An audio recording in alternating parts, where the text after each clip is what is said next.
Hi எல்லாரும் எப்படி இருக்கீங்க? நான் ரொம்ப நல்லா இருக்கேன். இன்னைக்கு நம்ம என்ன பார்க்க போறோம்னா 30 days 30 plants சேலஞ்சில் செகண்ட் டேல இருக்கோம்.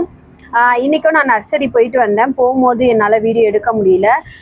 அங்கே நர்சரி வந்து எங்கன்னா முடிச்சூரில் இருக்குது. முடிச்சூரில் ஒரு நர்சரி போயிருந்தேன். நேற்று வந்து பெருங்குளத்தூர்லேயே இருக்க ஒரு நர்சரி போயிருந்தேன். அங்கே கலெக்ஷன் வந்து அவ்வளோவா இல்லை. அதனால் வந்து நேற்று ஒரு பிளான்ட்டோடு வந்துட்டேன். இன்றைக்கி அங்கே நிறைய கலெக்ஷன்ஸ் இருந்தது. நிறைய பாட்ஸ்லாம் ரொம்ப அழகழகாக இருந்தது. அப்புறம் அந்த டெக்கரேஷனுக்கு வைப்பாங்கல்ல, கார்டனில் வந்து யானை பொம்மை, குதிரை பொம்மை அதெல்லாம் இருந்தது. நிறைய சூப்பராக இருந்தது. நிறைய செடி இருந்தது. ஆனால் நான் பைக்கில் போனதுனால என்னால் நிறைய வாங்க முடியல. ஒரு சில செடி மட்டும்தான் வாங்கியிருக்கேன். அதில் இன்னைக்கு ஒரு செடி பார்க்கலாம். என்ன வாங்கியிருக்கேன்னா, நீங்க காட்டுறேன். இந்த பேக் ஃபுல்லாக இங்கே பாருங்க, இந்த பேக் ஃபுல்லாக செடி வாங்கியிருந்தேன். இன்னைக்கு வந்து எந்த செடி பற்றி பார்க்க போகிறேன்னா, வெயிட் ஒரு நிமிஷம். இந்த பிளான்ட் தான் வாங்கியிருக்கேன். இது வந்து எவ்வளோ, 60 80 60 ருபீஸ் நினைக்கிறேன். இது கோலியஸ் வந்து இதுக்கு முன்னாடி நான் நிறைய வெரைட்டிஸ் வச்சுருந்தேன். கோலியஸில் வந்து இந்த மாதிரி நான் பார்த்ததே இல்லை. ஆனால் கோலியஸில் எக்கச்சக்க வெரைட்டி இருக்குது, நிறைய கலர்ஸ் இருக்குது. எல்லா செடியிலையும் வந்து பூ தான் வந்து ரொம்ப அழகாக இருக்கும். ஆனால் இதோட பியூட்டி என்னென்னா, இதோட லீஃப் தான் பாருங்கள் எவ்வளோ அழகாக இருக்குது பாருங்கள். இது மாதிரி நிறைய கலர்ஸில் இருந்தது. நான் வந்து இந்த வெரைட்டி வந்து நான் வச்சுட்டு இல்லை, அதனால் இது வாங்கினேன். முன்னாடி வச்சுட்டு இருந்தது எல்லாமே போயிடுச்சு. நான் ஃபஸ்ட்டு இப்போ வாங்குகிற பிளான்ஸ் எல்லாமே நான் முன்னாடி வச்சுருந்த பிளான்ட் எல்லாம் போன பிளான்ட்டை தான் மறுபடியும் வாங்கிட்டுருக்கேன். அதில் இந்த கோலியஸ் வாங்கியிருக்கேன். இந்த கோலியஸ்க்கு மெயின்டெனன்ஸுன்னு பெருசாக இல்லை. நார்மல் சாயில் மிக்ஸ் கொடுத்தாலே போதும். கார்டன் சாயில் அப்படி இல்லைனா வந்து இந்த கம்போஸ்ட் இருக்குல்ல, அது ரெண்டும் மிக்ஸ் பண்ணி கொடுத்தா மட்டும் போதும். தண்ணி வந்து எப்படின்னா, அது காயும் போது, இந்த மண் வந்து காயும் போது தண்ணி கொடுத்தா போதும். நிறைய தண்ணி கொடுத்தா இதோட ஸ்டெம்லாம் பாருங்களேன், தெரியுதா? இதோட ஸ்டெம் வந்து ரொம்ப டெலிகேட்டடாக இருக்கும். இந்த பிளான்ட்டே வந்து ரொம்ப டெலிகேட்டடான பிளான்ட்டு. லீஃப்லாம் ரொம்ப சாஃப்டாக இருக்கும். அதனால் வந்து நீங்கள் வேர் அழுகுதோ இல்லையோ, இந்த தண்டு வந்து சீக்கிரமாக அழுகி போயிடும். இந்த தண்டு அழுகுச்சுன்னா செடியும் வேஸ்ட்டாக போயிடும். இந்த கோலியஸை வந்து ஃபுல் லைட்டில் வைக்கலாமா, இன்டோரில் வைக்கலாமா, அவுட்டோரில் வைக்கலாமா அப்படின்னு சொல்லி கேட்டிங்கன்னா, இது அவுட்டோர் பிளான்ட் தான். ஏன் அவுட்டோர் பிளான்ட் அப்படின்னு சொல்கிறேன்னா, இதுக்கு வந்து சன்லைட் ரொம்ப ரொம்ப முக்கியம். சன்லைட் வந்து இதுக்கு நல்லா கிடச்சாதான் இந்த கலர் வந்து நல்லா மெயின்டைன் ஆகும். நம்ம சன்லைட் இல்லாத இடத்துல வச்சோன்னா இதோட கலர் வந்து இந்த அளவுக்கு பிரைட்னஸ் வராது. அதனால் இதுக்கு ஃபுல் சன்லைட் இருக்க மாதிரியே வச்சுக்கோங்க. ஃபுல் சன்லைட்னால் எப்போவும் ரொம்ப சன்லைட் இருக்க மாதிரி இருந்தாலும் செடி வந்து ரொம்ப பட்டு போகிறதுக்கு சான்ஸ் இருக்குது. அதனால் வந்து ரொம்ப செமிஷேடும் இல்லாமல் மார்னிங் வர ஒரு 4 to 5 hours அந்த சன்லைட்டே இதுக்கு போதுமானது.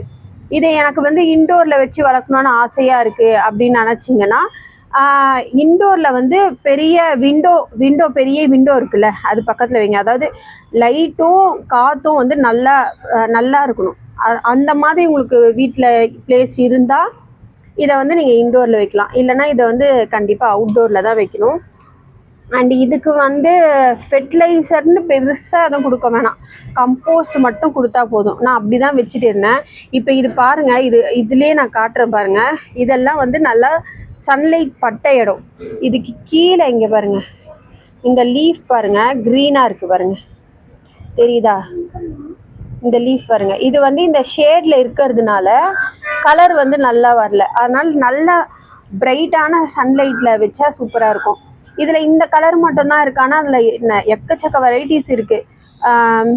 இதுலேயே வந்து எல்லோ கலர் இருக்குது, ஆரஞ்சு கலர் இருக்குது, க்ரீன் கலர் இருக்குது, ஒயிட் வித் க்ரீன் இருக்குது, green with yellow, green with maroon, இந்த மாதிரி நிறைய வெரைட்டிஸ் இருக்குது. ரொம்ப அழகான பிளான்ட்டு, ரொம்ப பஞ்சாக வளரும் இந்த பிளான்ட்டு. இதுக்கு வந்து என்னென்னா, பாட் வந்து நல்லா கொஞ்சம் இதை விட கொஞ்சம் பெரிய பாட், இந்த சைஸ் பாட், நான் இப்போ இதில் தான் ரீபாட் பண்ண போகிறேன். இந்த சைஸ் பாட் வச்சிங்கன்னா நல்லா பஞ்சாகவே வளரும். இதில் மெயினாக என்னென்னா, இதில் வந்து ஒரு பூ வரும். பூ ரொம்ப அழகாக இருக்கும், நல்லா தான் இருக்கும். ஆனால் என்னென்னா, நம்ம அந்த பூவை வந்து கிள்ளி விட்டுட்டாதான் இந்த செடியோட பியூட்டி வந்து நம்ம ஃபுல்லாக பார்க்க முடியும். இதை ஃபுல்லாக கிள்ளி விட்டுட்டாதான் உங்களுக்கு வந்து நல்லா நெக்ஸ்ட்டு கலையில் வரும். அதுவும் வந்து இந்த செடியை வந்து ரொம்ப ஹைட்டாகவும் வளர்க்க வேண்டாம். ஹைட்டாக வளர்த்திங்கன்னா ஹைட்டாகவே தான் போயிட்டுருக்கும். அதை கட் பண்ணி விட்டிங்கன்னா நல்லா அழகாக பஞ்சாக வளரும். இதை நீங்கள் வந்து ஃப்ளோரில் வைக்கிறீங்க அப்படின்னா இன்னும் நல்ல பெட்டர். அதுக்கு பெரிய மெயின்டெனன்ஸ் எதுவுமே இருக்காது. ஃப்ளோரில் வச்சு விட்டுட்டிங்கன்னா அது பாட்டுன்னு பக்கத்தில் வளர்ந்துட்டு போயிட்டே இருக்கும். இப்போ வந்து இதை நான் எப்படி ரீபாட் பண்ணுறேன், இதுக்கு என்னென்னலாம் பண்ணணும்னு சொல்கிறேன். நான் முன்னாடியே சொன்ன மாதிரி இந்த பாட் இது வந்து 8 இன்ச் பாட் இருக்கும். இந்த பாட்டில் தான் வைக்க போகிறேன். இதில் வந்து நான் ஏற்கனவே பிளான்ட் வச்சுருந்தேன், பழைய பிளான்ட் வச்சுருந்தேன். அதில் இருக்க மண்ணையே எடுத்து தான் நான் இப்போ இதில் மறுபடியும் வைக்க போகிறேன். உங்ககிட்ட அதுக்கு முன்னாடி ஒன்று காட்டணும். இந்த பாட்டில் வந்து புல் வளர்ந்துருந்தது, சரிங்களா? நானும் வந்து அந்த புல்லை கட் பண்ணி விட்டுருவேன். ஆனால் மறுபடியும் வளர்ந்து வரும். இழுத்து பார்ப்பா வரவே வராது. ஆனால் அந்த புல் பாருங்களேன், எவ்வளோ பெரிய வேர் போயிருக்கு பாருங்க. இது ஃபுல்லாக இந்த செடிக்கு கீழே அந்த மண் இருந்த இடம் வந்து இதுதான். இது ஃபுல்லாகவே அந்த வேர் தான். நான் பாதி பிச்சு போட்டுட்டேன், இன்னமும் இருக்குது. ஏன் இப்போ நான் இதை காட்டுறேன்னா, இந்த வேரே வந்து இது வந்து இப்போ களை செடி தான். இதால் நம்மளுக்கு எந்த யூஸும் இல்லை. இப்போ இந்த செடியை வந்து இவ்வளோ தூரம் நம்ம சின்னதாக இருக்கும் போதே புல்லு தானேன்னு சொல்லி கேர்லெஸ்ஸாக விட்டுட்டோன்னா இதோட வேர் வந்து அந்த அளவுக்கு உள்ளே போகும். உள்ளே போயிட்டு நம்மளோட பிளான்ட்டை வந்து சரியாக வளர விடாது. என்னோட ரோஸ்மெரி பிளான்ட் நான் வச்சுருந்ததுல தான் இது இருந்தது. நான் இது புல்லு தானே அப்படின்னு சொல்லி விட்டுட்டேன். இது வந்து இவ்வளோ பெருசாக போச்சுன்னா நம்மளோட மண்ணில் இருக்க சத்து, நம்ம போடுற ஃபெர்டிலைசரோட சத்து எல்லாமே இந்த புல் எடுத்துக்கும், இந்த வேரும் எடுத்துக்கும். அப்போ நம்மளோட செடிக்கு வந்து கிடைக்காது. அதனால் எப்போவுமே செடியில் வந்து இந்த மாதிரி புல், இந்த மாதிரி தேவையில்லாத செடி வளர்ந்ததுன்னா அதை இம்மீடியட்டாக எடுத்து போட்டுருங்க. அப்போ தான் நம்மளோட செடிக்கு வந்து ஃபுல்லாக வந்து சத்து போகும். சரி, இப்போ நான் எப்படி பாட்டிங் மிக்ஸ்னால் ஆல்ரெடி நான் வச்சுருக்கேன். நான் அதை வந்து எப்படி இதில் வந்து போடுறேன்னு சொல்லி காட்டுறேன். சரி, இப்போ இந்த பாட்டில் தான் நான் இப்போ வைக்க போகிறேன். இதில் பார்த்தீங்கன்னா கீழே ஹோல்ஸ் இருக்குது, தெரியுதா? கீழே நிறைய ஹோல்ஸ் இருக்குது. இந்த ஹோல்ஸோடு நம்ம மண் போட்டோன்னா, இதில் நம்ம தண்ணி ஊற்றுனோன்னா மண் தண்ணி எல்லாமே இதில் வந்து ரொம்ப அதிகமாக வெளியே போயிடும். அதனால் ஃபஸ்ட்டு நம்ம வந்து இந்த ஹோல்ஸை க்ளோஸ் பண்ணணும். நான் வந்து இப்போ கோகோனட் ஷெல் இது நான் இந்த இதுலேயே வச்சுருந்தேன் பழைசு, அதையே வைக்கிறேன். நீங்கள் வந்து கல் அப்படின்னா டைல்ஸ் அந்த மாதிரி ஏதாவது வச்சு க்ளோஸ் பண்ணிக்கலாம். இந்த மாதிரி வச்சு அந்த ஹோல்ஸை வந்து க்ளோஸ் பண்ணிடணும். முடிஞ்ச அளவுக்கு ஹோல்ஸை க்ளோஸ் பண்ணிங்கன்னா மண் வந்து வேஸ்ட் ஆகாது.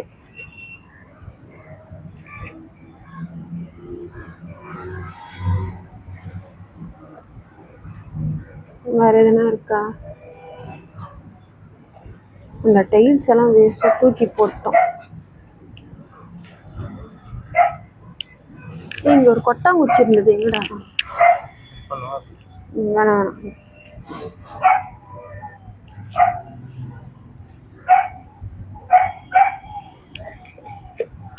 இந்த மாதிரி ஃபுல்லாக வந்து இந்த ஹோல்ஸ் வந்து நம்ம ஃபுல்லாகவே இப்படி மறைச்சிடணும். இப்படி மறைக்கும் போது நம்ம மண்ணும் கரெக்டாக இருக்கும், தண்ணியும் தேவையான அளவுக்கு இதில் இருந்துட்டு மீதி தண்ணி வந்து வெளில போயிடும். இந்த மாதிரி வச்சுட்டு இப்போ இந்த மண் பாருங்கள், இந்த மண் பாருங்கள், இந்த மாதிரி இருக்குது பாருங்கள் எவ்வளோ லூஸாக. இது வந்து நான் பழைய பாட்டில் போட்டு வச்சுட்டு இருந்தது. எதுக்கு நான் இப்போ இந்த மண்ணை காட்டுறேன்னா, இதுக்கு கீழே வந்து நான் கிச்சன் வேஸ்ட்லாம் போட்டு வச்சுருந்தேன். கிச்சன் வேஸ்ட்டு, கார்டன் வேஸ்ட்டு அதெல்லாம் போட்டிருந்தேன். அதெல்லாம் நல்லா மக்கி நல்லா இங்கே பாருங்கள் மண் எவ்வளோ லூஸாக நல்லா இருக்குது. இதே மாதிரி தான் இப்போ இதுலேயும் பண்ண போகிறோம். இதில் ஸ்ட்ரெயிட்டாக இந்த மண் போட போகிறது இல்லை. நான் வந்து ஆல்ரெடி இந்த கிச்சன் வேஸ்ட் இதெல்லாம் வந்து இங்கே கொஞ்சம் சேர்த்து வச்சுருந்தேன். இதை வந்து இதில் ஒரு லேயர் வந்து போட்டுடலாம். அப்படி போடும் போது அதிலே வந்து மக்கி அது அப்படியே நம்மளுக்கு உரமாயிடும். இந்த மாதிரி எந்த செடி வச்சாலும் இது மாதிரி பண்ணலாம். பண்ணும் போது உங்களுக்கு மண்ணோட குவான்டிட்டியும் கொஞ்சம் கம்மியாகிற மாதிரி இருக்கும். அண்ட் இதுவும் வந்து நம்மளுக்கு மக்கி உரமாயிடும்.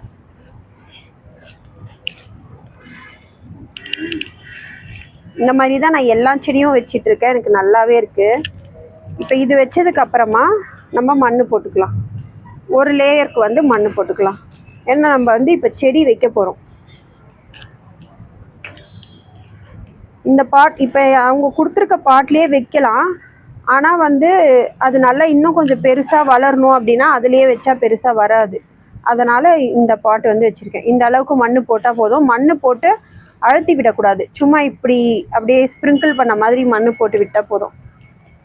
இப்போ இந்த பாட்டில் எப்போவுமே செடியை நீங்கள் வந்து பாட்டிலேருந்து வெளியே எடுக்கும் போது இந்த மாதிரி கையை வச்சுக்கோங்க, இந்த சிசர் மாதிரி வச்சுட்டு இப்படி தட்டினீங்கன்னா வந்துடும். இப்போ இந்த செடின்றதுனால வேரெல்லாம் எதுனா பண்ணாலும் ஒன்றும் பிரச்சனை கிடையாது.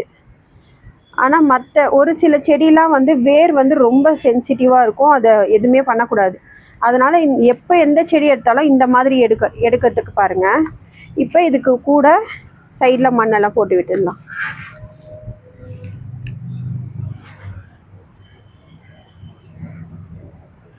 இப்போ இதுக்கு வந்து நான் ஒரு 2 days வந்து கொஞ்சம் செமிஷேடான இடத்துல வைப்பேன்.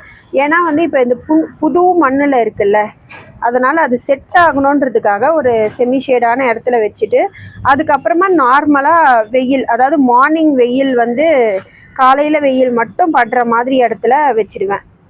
இந்த செடியை வந்து நீங்கள் ப்ராபகேட்டும் பண்ணலாம், ரொம்ப ஈஸி, ரொம்ப கஷ்டம்லாம் ஒன்றும் இல்லை. இந்த செடியில் பூ வரும்னு சொல்லியிருக்கேன்ல, அந்த பூவில் வந்து குட்டி குட்டியாக கடுகை விட சின்னதாக சீட்ஸும் வரும். அந்த சீட்ஸை போட்டும் வளர்க்கலான்னு சொல்கிறாங்க. ஆனால் சீட்ஸ் போட்டு வளர்க்குறத விட இதை கட்டிங்ஸ் மூலியமாக வளர்க்குறது தான் ரொம்ப ஈஸியாகவும் இருக்கும், அதுதான் நல்லாவும் வரும். எப்படி கட்டிங்ஸ் மூலியமாக வளர்க்கணுன்னா இதை பற்றி நான் ஏற்கனவே வீடியோவும் போட்டிருக்கேன். எப்படி கட்டிங்கில் கோலியஸ் பிளான்ட் வந்து எப்படி கட்டிங்லேருந்து வளர்க்கணும் அப்படின்னு சொல்லி வீடியோவும் போட்டிருக்கேன், சேனலில் செக் பண்ணி பாருங்கள். இதை வந்து நார்மலாக இங்கே இருக்குது பார்த்தீங்களா, எங்கே வேணுமோ அங்கே இந்த இடத்துல இப்படி ஒரு கட் பண்ணி அப்படியே மண்ணில் வச்சு விட்டால் போதும். ரொம்ப நல்லா ஆகாது, ஒரு 1 weekக்குள்ளேயே நல்ல வேர் பிடிச்சி அழகாக வளர ஆரம்பிச்சிடும்.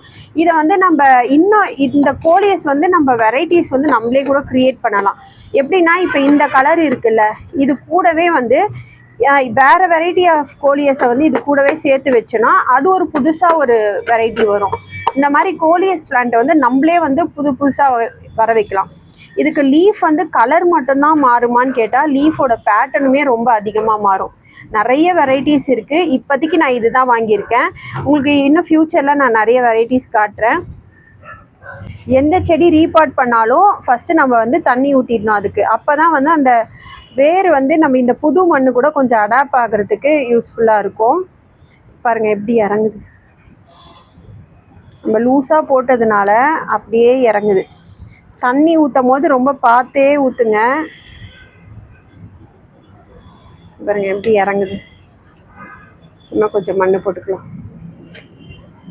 மழை டைம்லலாம் வந்து இதை ஒரு நாள் மழை 2 நாள் மழைனா கொஞ்சம் தாங்கிக்கும்.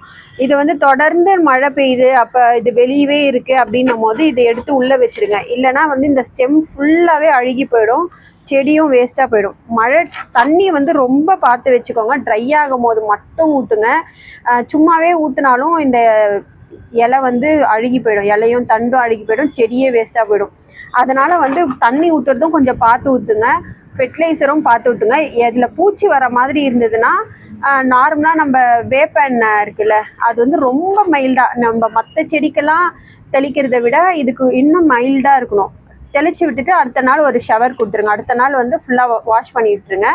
வேப்பெண்ணெய் வந்து இதுக்கு ஊற்றுற மாதிரி, வேப்பெண்ணெய் வந்து இதுக்கு ஸ்ப்ரே பண்ணுற மாதிரி இருந்தால்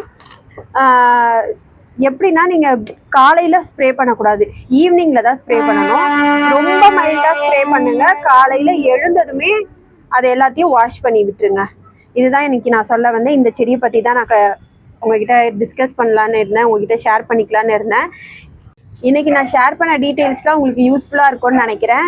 உங்களுக்கு இதை பற்றி இன்னும் வேறு ஏதாவது தெரிஞ்சாலும் எனக்கு ஷேர் பண்ணுங்கள். இல்லை இன்னும் வேறு ஏதாவது டவுட் இருந்தாலும் எனக்கு கமெண்ட்டில் சொல்லுங்கள். கார்டனிங் ஸ்டார்ட் பண்ணியிருக்கேன், உங்கள் ஃப்ரெண்ட்ஸ் அண்ட் ஃபேமிலிக்கு ஷேர் பண்ணிவிடுங்க. உங்களுக்கு இது யூஸ்ஃபுல்லாக இருந்ததுன்னா ஒரு லைக் பண்ணிவிட்டு சப்ஸ்கிரைப் பட்டனும் கிளிக் பண்ணிவிடுங்க. தேங்க்யூ ஃபார் வாட்சிங். நாளைக்கு ஒரு நல்ல வீடியோவோட வந்து மீட் பண்ணுறேன். பாய்.